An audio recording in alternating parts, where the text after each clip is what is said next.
नमस्कार साथियों, मैं पवन कुमार आप सभी का हार्दिक स्वागत करता हूं साथियों फिल्लर फोरम के इस मंच पर।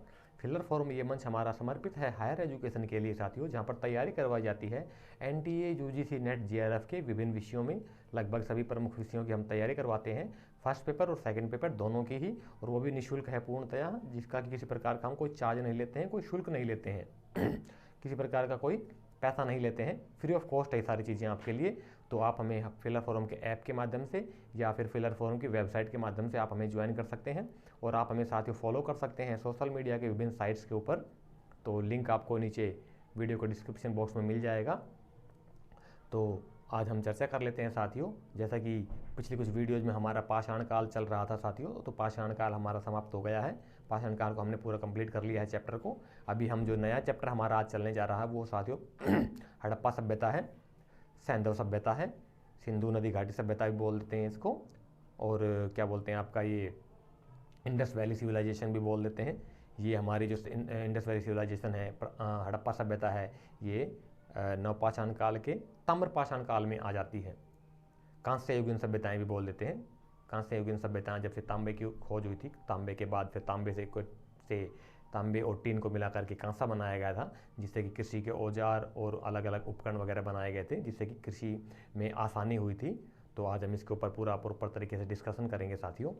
तो चलिए अधिक ना समय लेते हुए चलते हैं अपनी वीडियो की तरफ, अपने बोर्ड की तरफ। जैसा कि आप देख पा रहे हैं यहाँ पर सैंधव सभ्यता हमारी हमने यहाँ पर लिखा हुआ है। सैंधव सभ्यता को प्रमुख रूप से साथियों 3 भागों में बांटा गया है।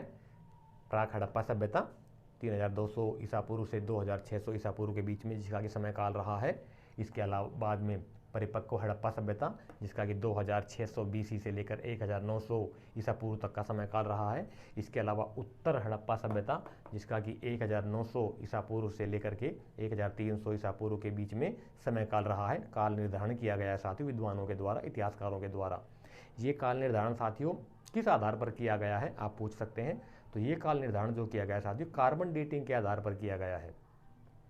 किसके आधार पर? कार्बन डेटिंग के आधार पर। देखिए साथियों, जिस प्रकार से कुछ साक्ष्य ऐसे होते हैं जिनका कि हम कार्बन डेटिंग के आधार पर काल निर्धारण कर सकते हैं, जिनके अंदर की कार्बनिक पदार्थ जैसे मिलते हैं, जैसे कि कार्बनिक पदार्थ वनस्पतियों के अवशेष, वनस्पति बोले तो पेड़ पौधों के अवशेष, जानवरों के अवशेष हैं, आदमियों के स्केलेटन्स, आदमियों के अवशेष, व्यक्तियों के दफनाने के बाद में जो क्या बोलते हैं ढांचे मिलते हैं या बॉडी मिलती है कुछ, या फिर उनके कंकाल मिलते हैं, तो उनमें अगर कार्बनिक पाया जाता है तो उसके आधार पर हम इसकी कार्बन डेटिंग निकाल लेते हैं कि ये कितना पुराना होगा। लेकिन कुछ आर्कियोलॉजी में साथ ही कुछ चीज़ें ऐसी होती हैं जिनका हम कार्बन डेटिंग नहीं निकाल सकते, कार्बन डेटिंग के आधार पर जिनका हम काल निर्धारण नहीं कर सकते, जैसे कि मूर्तियाँ हैं, पत्थर की मूर्तियाँ हैं, लोहे की मूर्तियाँ या तांबे की मूर्तियाँ, कांसे की मूर्तियाँ हैं, ये और मोहरे हैं। ये कुछ ऐसी चीज़ें जाते हैं जिनके अंदर कार्बन नहीं होता है।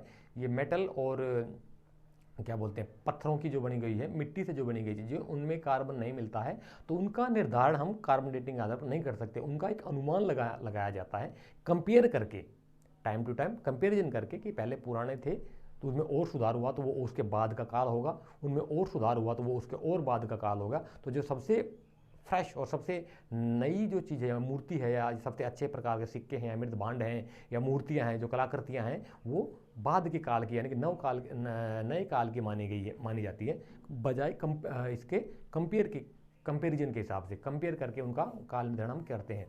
तो यहाँ पर हम काल निर्धारण जो करते हैं वो सैंधव सभ्यता का कार्बन डेटिंग के आधार पर करते हैं, क्योंकि हमें यहाँ पर फसलों के भी अवशेष मिलते हैं, जानवरों के अवशेष, फसलों के अवशेष और मृत व्यक्तियों के अवशेष मिलते हैं। उनके आधार पर हमने इनका काल निर्धारण किया गया है। ठीक है, प्राक हड़प्पा सभ्यता के ऊपर जरा अब हम चर्चा कर लेते हैं। प्राक हड़प्पा सभ्यता जैसा साथियों देखिए, हर चीज़ के 3 अवस्थाएं होती हैं, हर चीज़ को 3 अवस्थाओं से होकर के गुजरना पड़ता है। एक तो बचपन, उसके बाद जवानी और उसके बाद बुढ़ापा। ठीक है, तो जो शुरुआत किसी भी चीज़ की शुरुआत होती है उसे हम प्राक इतिहास में ले लेते हैं। जब जवानी जब आती है तो उसकी मेच्योरिटी आ जाती है, परिपक्वता आ जाती है, मेच्योरिटी आ जाती है, उसमें ले लेते हैं।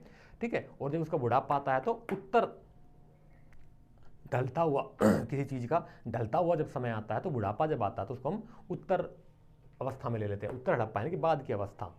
ठीक है, तो इस हिसाब से इसका हम काल निर्धारण कर देते हैं।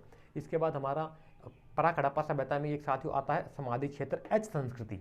समाधि क्षेत्र एच संस्कृति आ जाती है, जो कि 1934 में माधव स्वरूप वत्स ने जिसका की खोज की थी।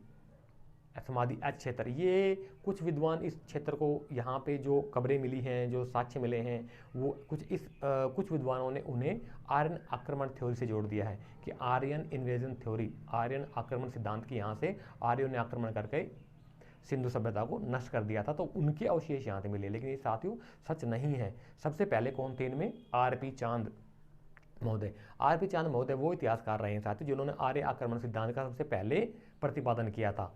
उसके बाद फिर गार्डन चाइल्ड ने इस सिद्धांत को और आगे बढ़ाया, और मार्टिमर व्हीलर जो महोदय थे 1921 में जो आर्कियोलॉजी सर्वे ऑफ इंडिया के डायरेक्टर थे, और इन्हीं के निर्देशन में हड़प्पा सभ्यता की खुदाई भी हुई थी साथियों। तो इन्होंने जो है इस आर्यन इन्वेजन थ्योरी को वर्ल्ड वाइड कर दिया, पब्लिश कर दिया, प्रकाशित कर दिया अपने बुक के माध्यम से और लेखों के माध्यम से। ठीक है, अब हम इससे आगे चलते हैं। आर्य आक्रमण सिद्धांत इनकी देन है। ठीक है, प्राक हड़प्पा सभ्यता जो शुरुआत में जो खुदाई हुई थी साथियों, तो रफीक मुगल महोदय थे पाकिस्तान के, उन्होंने इसका नामकरण किया था प्राक हड़प्पा सभ्यता का। रफीक मुगल महोदय जो इतिहासकार रहे हैं पाकिस्तान के, उन्होंने इसका नामकरण किया। ठीक है, अब हम प्राक सैंधव कुछ स्थलों के बारे में बात कर लेते हैं कि कौन कौन से जगह हैं, कौन कौन से स्थान हैं प्राक हड़प्पा सभ्यता से संबंधित। तो कौन कौन से हैं? बलूचिस्तान, सिंध, पंजाब, राजस्थान और दक्षिणी अफगानिस्तान, ये कुछ प्रमुख स्थान हैं जो प्राक हड़प्पा या प्राक सैंधव सभ्यता से संबंध रखते हैं। अब बलूचिस्तान में ही आ जाइए आप, मेहरगढ़। बलूचिस्तान पाकिस्तान देश का एक प्रांत है बलूचिस्तान में मेहरगढ़ नाम की एक जगह है साथियों। मेहरगढ़ जो है ये इतना बहुत प्राचीन शहर माना गया है, बहुत प्राचीन सभ्यता के अवशेष मिले हैं यहाँ से।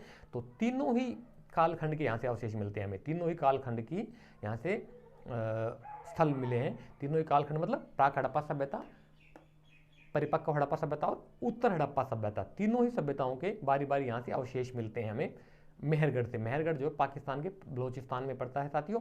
तीनों हड़प्पा सभ्यताओं के अवशेष मिलते हैं यहाँ से, और यहाँ से जिसकी की इनकी प्राचीनता लगभग 7000 BC, 7000 ईसा पूर्व तक की प्राचीनता इस स्थल की जाती है। यही वो प्राचीनतम स्थल है जहाँ से हमें कृषि के साक्ष्य मिलते हैं। कृषि के साक्ष्य प्राचीनतम हमें कहाँ से मिलते हैं? मेहरगढ़ से। और धान के भी साक्ष्य यहीं से मिलते हैं प्राचीनतम। लेकिन अब नए शोध जो हुए हैं, नई जो रिसर्च सामने आई है, उसके मुताबिक कोल्डिवाहा से प्राचीनतम धान के अवशेष मिले हैं। इसका प्राचीनता 7000 BC मानी गई है। तो कोल्डिवाहा की 8 से 9000 साल प्राचीन BC, 8 से 9000 साल ईसा पूर्व समय काल प्राचीन उसका कोल्डिवाहा का माना गया है। ठीक है, तो अब एक और जगह आती है नाल, जिसका कि उत्खनन हुआ था 1925-26 में। ठीक है, यहाँ से क्या मिला है? प्रमुख रूप सिंचाई के साधन मिले हैं बांध के द्वारा और नहरों के द्वारा। यहाँ से बांध से और नहरों से सिंचाई करने के साक्ष्य मिलता है। तो ये हमारा पोर्शन कंप्लीट हुआ। अब हम दूसरी तरफ चलते हैं साथियों। ठीक है, अब एक स्थल है आमरी स्थल है, जो कि 1929 में जिसका कि उत्खनन हुआ था, मजूमदार साहब ने किया था। NG मजूमदार, 2 मजूमदार हुए साथियों, एक आरती मजूमदार हुए हैं और एक NG मजूमदार हुए, इतिहासकार हुए हैं। तो इन्होंने खुदाई की थी, दोनों में कन्फ्यूजन मत होइए आप। यहाँ से क्या क्या साक्ष्य मिले हमें? बारहसिंगा, हिरण की ही एक प्रजाति होती जिसके कि बोल देते साधारण भाषा में कि 12 सींग होते हैं, लेकिन 2 ही सींग होते हैं, लेकिन ऊपर झुरमुट बना होता सींगों का, तो 12 सिंगा उसको बोलते हैं। उसके साक्ष्य मिले हैं। गेंडे की हड्डियाँ, हाँ ये इंपॉर्टेंट फैक्ट है साथियों, आप इसे नोट कर सकते हैं कि गेंडे की हड्डियों के साक्ष्य कहाँ से मिलते हैं हमें? आमरी से। आमरी एकमात्र स्थल, हड़प्पा कालीन एकमात्र स्थल ऐसा जहाँ से गेंडे की हड्डियों के अवशेष मिलते हैं, गेंडे की हड्डियाँ पाई गई है। और यहाँ से झुकर जाकर संस्कृति पाई गई है। ठीक है, झुकर जाकर संस्कृति के भी अवशेष मिले हैं। जब ये हड़प्पा सभ्यता हमारा पूरा खत्म हो जाएगा तो एंड में हड़प्पा सभ्यता के बाद की संस्कृतियों में जब हम पढ़ाएंगे तो उसमें छोटी छोटी संस्कृतियाँ जो अलग अलग जगहों पर मिले उनके बारे में भी बात करेंगे। तो झुकर जाकर संस्कृति के बारे में डिटेल में वहाँ पढ़ाएंगे हम आपको। ठीक है, और एक में आप जगह है कोट दीजी, जिसका कि 1955 में खुदाई हुई थी साथियों, फजल अहमद ने की थी इसकी खुदाई। यहाँ से क्या मिला है? चूना पत्थर और ईंट की दीवारें, चूना पत्थर से बनी हुई ईंट की दीवारें मिली हैं, और पूरे नगर का नगरीकरण, दुर्गीकरण किया गया है। पूरे नगर के चारों तरफ एक बड़ी दीवार बना दी गई थी, उसके अंदर पूरा नगर था, कोटदीजी पूरा शहर था, और सड़कें पाई गई है वहाँ पे। नालियाँ और पक्के भवन, पक्के मकान मिलते हैं, नालियाँ मिली हैं, पक्के मकान मिले हैं, और सड़कें मिली है, सड़कें भी 90 डिग्री एंगल पे काटती हैं एक दूसरे को, समकोण बनाती हैं, समकोण बनाती मतलब ऐसे, एक नालियाँ इधर से गई, गलियाँ इधर से गई और ऐसे गलियाँ इधर से गई है, तो पूरी प्रॉपर तरीके से समकोण के ऊपर काटते हुए ये गलियाँ यहाँ से मिली है। मतलब स्तर विन्यास जो है बहुत अच्छे से पैटर्न प्लानिंग करके बसाया गया ऐसा शहर है, जैसे ही हड़प्पा और मोहनजोदड़ो। ठीक है, और क्या मिलता है यहाँ से, सड़कें हो गई, नालियाँ, भवन हो गई, कांस्य के चूड़ियाँ, कांस्य की चूड़ियाँ मिली है यहाँ से, सींग वाला देवता, सींग वाला देवता का अंकन मिला है साथियों, सींग वाले देवता का अंकन वहाँ के मिट्टी के मृत भांडों पर मिला है, मिट्टी के बर्तनों पर मिला है। कुछ विद्वान सींग वाले देवता का समानता करते हैं शिव जी के साथ में, महादेव के साथ में, शिव जी भगवान के साथ में इसका समानता लगाते हैं, अनुमान लगाते हैं। पीपल के पत्ते का अंकन मिला है मृत भांडों पर, यहाँ पर क्या मिला है, पीपल के पत्तों का अंकन मिला है, चित्र मिला है इसका। हाँ, इसके पहले ये देख लेते हैं, पत्थर की चक्की, यहाँ से आटा पीसने की पत्थर की बनाई हुई चक्की भी मिलती है, जो गाँव में आजकल अभी भी है कुछ लोगों के पास। कांसे की अंगूठी, कांसे की चूड़ी और कांसे की अंगूठी भी यहीं से मिली है हमें। मृद भांड और टब मिले हैं, मिट्टी के बर्तन विभिन्न प्रकार के मिले हैं, और टब मिला है, बाथ टब बोल देते हैं, स्नानागार में होता है, नहाने के लिए प्रयोग में किया जाता है साथियों। आधुनिक बड़े बड़े घरों में इसका इस्तेमाल करते हैं। 6x3 का एक टब होता है, उसको पानी में भर के उसके अंदर नहाते हैं। ठीक है, तो ये सारी चीज़ें मिली हैं। अब आता है इसका अंत कैसे हुआ साथियों। इसका अंत जो हुआ है साथियों, वो दो भयंकर रूप से, दो अग्निकांड से इस नगर का अंत हुआ है, इस सभ्यता का अंत हुआ था कोटदीजी में। ठीक है, कैसे, पहले एक बार आग लगी होगी यहाँ पर, जिसमें कि पूरा शहर जल गया था, फिर धीरे धीरे के दोबारा बसा वो साथियों, लेकिन फिर दोबारा भी बहुत भयंकर तरह से वो अग्नि लगी, उसमें अग्नि लगी, आग लग गई थी, और पूरे घर मकान जो है, पूरी सभ्यता, वो पूरा शहर जल करके खत्म हो गया था। ऐसा अनुमान मिला, ऐसे साक्ष्य मिले हैं जो कि इस तरफ इशारा करते हैं, भयंकर अग्निकांड की तरफ इशारा करते हैं। ठीक है, तो ये हमारा पोर्शन प्राक हड़प्पा सभ्यता के कुछ प्रमुख स्थल थे, जिनके बारे में अभी हमने डिस्कशन किया है। अब हम इससे थोड़ा सा आगे चलते हैं।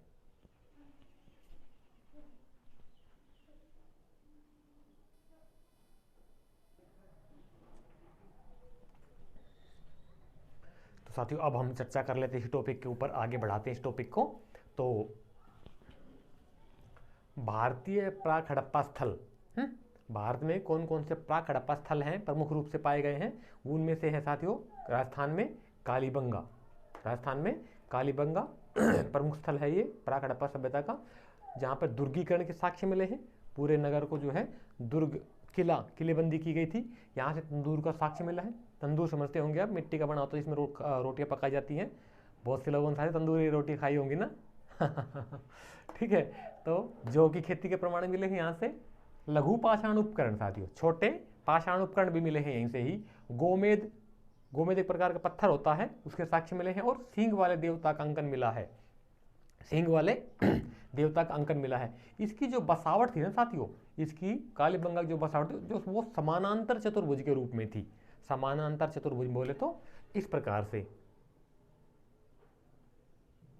चतुर्भुज मान लिया जाए, तो समानांतर चतुर्भुज जो है इस तरह की बसावट थी, मतलब बिल्कुल स्क्वायर, आयताकार, स्क्वायर में कह सकते हैं आप, बिल्कुल चौकोर रूप में इसकी बसावट थी इस शहर की। ठीक है, पंजाब में कौन से क्षेत्र आते हैं, रोहिल और मसोरसना। हरियाणा में बहुत सारे क्षेत्र आते हैं, बनावली, राखीगढ़ी, कुणाल, भिरडाना या भिराना भी बोल देते हैं इसको, तो कंफ्यूज मत होइए, अभी आ भी जाए तो। सीसवाल और बालू, ये हरियाणा के प्रमुख स्थल हैं साथियों। गुजरात में पादरी, कुंतासी और धोलावीरा, ये गुजरात के कुछ प्राक हड़प्पाई स्थल हैं, प्राक हड़प्पाई स्थल है। अभी यही है, क्योंकि हम डिस्कस कर रहे हैं साथियों प्राक हड़प्पाई स्थलों के बारे में, तो प्राक हड़प्पा स्थल ही हमने पढ़े हैं अभी। ठीक है, जब परिपक्व हड़प्पा सभ्यता आएगी तो हम एक एक करके प्रॉपर तरीके से इन सब के ऊपर डिस्कशन करेंगे, कौन कौन से उसमें स्थल आते हैं। ठीक है, तो अभी हम चलते हैं सेंद्र सभ्यता में। इसकी शुरुआत कैसे हुई थी, खुदाई की शुरुआत कैसे हुई, कैसे ये सभ्यता प्रकाश में आई। तो इसकी खोज साथियों सबसे पहले 1921 में दयाराम साहनी एक खुदाई करता हुए थे, उत्खननकर्ता ने, इन्होंने उत्खनन किया था। जॉन मार्शल उस समय डायरेक्टर थे, ASI के, आर्कियोलॉजी सर्वे ऑफ इंडिया के जॉन मार्शल उस समय डायरेक्टर थे। उन्होंने सैंधव शब्द सबसे पहले दिया था साथियों। ठीक है। इन हड़प्पा के अंदर हड़प्पा के ज़्यादातर स्थल जो हैं उनका जो केंद्र रहा है वो घग्गर हाकड़ा नदी किनारे के आसपास पाए गए हैं।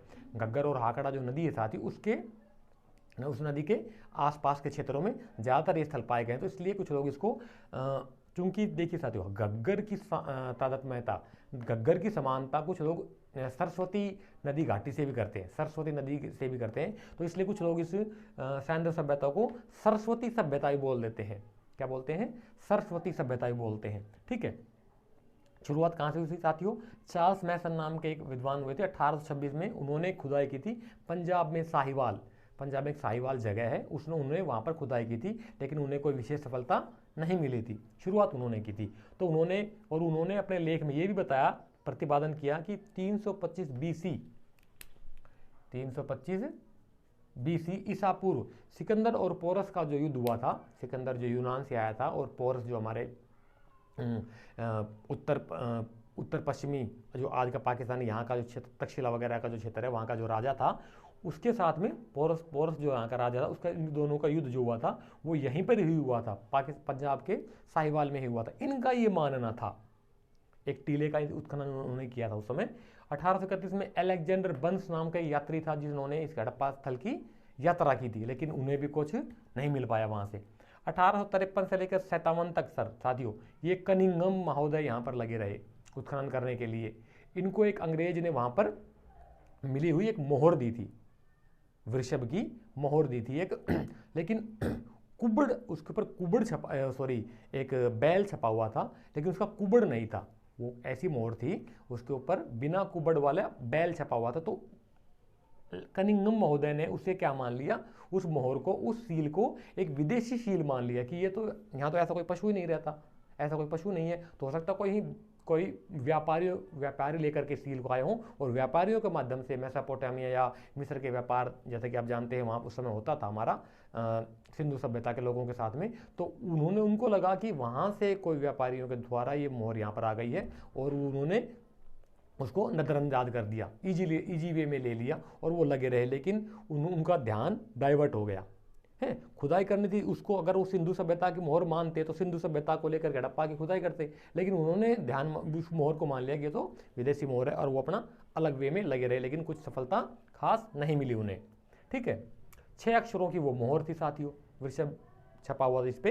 1856 में एक ब्रंटन नामक महोदय थे, 2 साथी थे ये, जॉन ब्रंटन और एक दूसरे ब्रंटन, जो कि वहाँ पर रेल की पटरियाँ बिछा रहे थे। कराची से लेकर लाहौर के बीच में रेल की पटरियाँ जब बिछा रहे थे तो उन्होंने ईंटों की जरूरत पड़ी, तो वहाँ आसपास में जो पुराने खंडर पड़े थे उनके ईंटों के और रोडों को उन्होंने उसी में बिछा लिया। लेकिन बाद में जब उन्हें लगा कि ये तो लगता है कोई पुराना शहर, तो वहाँ पे उसको उन मकानों को, उन पुरावशेषों को सुरक्षित कर लिया गया, उन्हें रोक दिया गया, वहाँ के रोडों को, ईंटों को नहीं तोड़ा गया ज़्यादा। और फिर उसके बाद चलता रहा प्रोग्राम। 1912 में J.F. फ्लीट ने इसके ऊपर एक लेख लिखा, फ्लीट भी बोल देते हैं, J.F. फ्लीट भी बोल देते हैं। उन्होंने इसके ऊपर 1912 में एक लेख लिखा हड़प्पा सभ्यता के बारे में, लेकिन लोगों ने कोई खास उसके ऊपर ध्यान नहीं दिया। रॉयल एशियाटिक सोसाइटी के अंदर इन्होंने एक लेख लिखा था। ठीक है। 1921 में जब जॉन मार्शल ASI के वो बने थे director, archaeology survey of India, भारतीय पुरातत्व विभाग के जो सर्वे डायरेक्टर बने जॉन मार्शल महोदय, इन्होंने दयाराम साहनी साहब को वहाँ भेजा कि आप जाइए और आप जाकर वहाँ पर निरीक्षण करिए, रिसर्च करिए। तो उन्होंने, दयाराम साहनी महोदय ने वहाँ पर हड़प्पा में जाकर सबसे पहले फावड़ा चलाया था, और वहाँ से ये सभ्यता प्रकाश में आई थी। हड़प्पा की खोज इसीलिए कहा जाता है कि दयाराम साहनी महोदय ने की थी। ठीक है। उसके अगले साल ही फिर राखालदास बनर्जी को भेजा उन्होंने मोहनजोदड़ो के अंदर। किन्होंने? जॉन मार्शल ने मोहनजोदड़ो भेजा राखालदास बनर्जी को। तो राखालदास बनर्जी जो थे वो मोहनजोदड़ो के खुदाई करता थे, और दयाराम साहनी जो थे वो हड़प्पा के खुदाई करता थे। हड़प्पा को सभ्यता को प्रकाश में लाने का श्रेय दयाराम साहनी को दिया जाता है, और मोहनजोदड़ो का राखालदास बनर्जी को। ठीक है। 1924 में, सन 1924 में साथियों कि इस सभ्यता को प्रकाश में आने की आधिकारिक घोषणा कर दी थी जॉन मार्शल महोदय ने।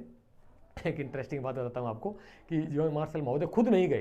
देखिए साथियों, है ना जी बात, खुद वहाँ पर नहीं गए। ठीक है। और जैसा दयाराम साहनी ने, राखालदास बनर्जी जैसा उनको जैसा बता दिया, वैसा ही उन्होंने अपना आर्टिकल लिख दिया और पब्लिश कर दिया अखबारों में कि एक नई सभ्यता प्रकाश में आई है, नई सभ्यता के अवशेष मिले हैं और ऐसे ऐसे हम इसके बारे में वो कर रहे हैं, इसकी खुदाई कर रहे हैं। तो पूरे संसार को तब जा करके पता लगा कि हाँ ये हड़प्पा सभ्यता कोई नई सभ्यता है।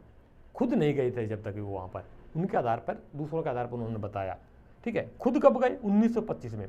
1925 में जॉन मार्शल महोदय खुद वहाँ पर हड़प्पा में जा करके पहुँचे और प्रॉपर तरीके से उनका डायरेक्शन किया, और तब उन्होंने वहाँ से जो जो चीज़ें थी वो पुरातत्व विभाग को सौंपी, और उसके बाद फिर ये प्रोग्राम आगे चलता रहा, कार्यक्रम आगे बढ़ता रहा। ठीक है, तो ये शुरुआती सभ्यता के शुरुआती चरण थे हमारे, कुछ शुरुआती चरण की सभ्यता हमारी सिंधु सभ्यता, सैंधव सभ्यता, मोहनजोदड़ो से ये जो सभ्यता प्रकाश में कैसे आई, उसके ऊपर हमने अभी डिस्कशन किया साथियों। ठीक है, अगली वीडियो में हम इसको, टॉपिक को और आगे बढ़ाएंगे और डिस्कशन करेंगे गहन रूप से, क्योंकि साथियों जैसा कि आपने PYQ प्रीवियस ईयर क्वेश्चंस देखे होंगे, तो उसके मुकाबले अब जो प्रेजेंट में एग्जाम्स आ रहे हैं, क्वेश्चंस आ रहे हैं, वो बहुत डीपली पूछे जा रहे हैं, वो टफ बना दिया गया है इस NTA ने नेट GRF के एग्जाम को, तो बहुत डीपली पूछा जाता है। तो हमें डीपली ही स्टडी करनी पड़ेगी, एग्जाम को मद्देनजर देखते हुए, एग्जाम के पैटर्न को देखते हुए डीपली स्टडी करनी पड़ेगी। और हड़प्पा का जो चैप्टर है, शायद ही कोई ऐसा कम्पिटिटिव एग्जाम हो जहाँ से हड़प्पा सभ्यता में से क्वेश्चन ना पूछे जाते हों। ये बहुत इंपॉर्टेंट चैप्टर है साथियों, और लगभग सभी कम्पिटिटिव एग्जाम्स में, ना केवल NTA UGC नेट GRF के, बल्कि आप चाहे DSS भी लगा लीजिए, PGT TGT लगा लीजिए, फर्स्ट ग्रेड सेकंड ग्रेड लगा लीजिए, GIC कॉलेज प्रवक्ता, या किसी प्रकार का लगभग कम्पिटिटिव, सभी प्रकार के कम्पिटिटिव एग्जाम्स में यहाँ से क्वेश्चन बनते ही बनते हैं, पूछा ही जाता है, चाहे GK के माध्यम से, चाहे हिस्ट्री टॉपिक के माध्यम से। ठीक है, तो ये बहुत इंपॉर्टेंट टॉपिक है, काफ़ी बड़ा टॉपिक भी है, तो इसमें हमें आपको और हमें समय देना पड़ेगा। ठीक है, मैं आपके साथ हूँ साथियों, आप भी हमारे साथ बने रहिए। अगली वीडियो में आप फिर दोबारा नए जोश और जुनून के साथ फिर दोबारा मुलाकात होगी आप सभी से। ठीक है साथियों, तो कल के लिए आपके लिए एक, हाँ आपके लिए एक बताता हूँ, 1 मिनट।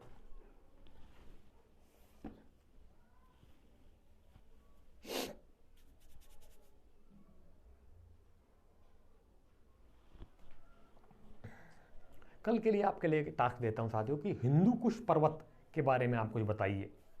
हिंदू कुश पर्वत कहाँ है, उसका नामकरण कैसे हुआ, और क्या उसका इतिहास रहा है हिंदू कुश पर्वत का।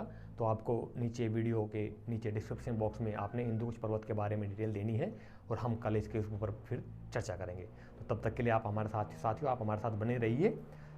तब तक के लिए धन्यवाद आपका वीडियो देखने के लिए। आप हमारे वीडियो को लाइक कीजिए, शेयर कीजिए, सब्सक्राइब कीजिए हमारे चैनल को। आपका बहुत बहुत धन्यवाद। जय हिंद, जय भारत।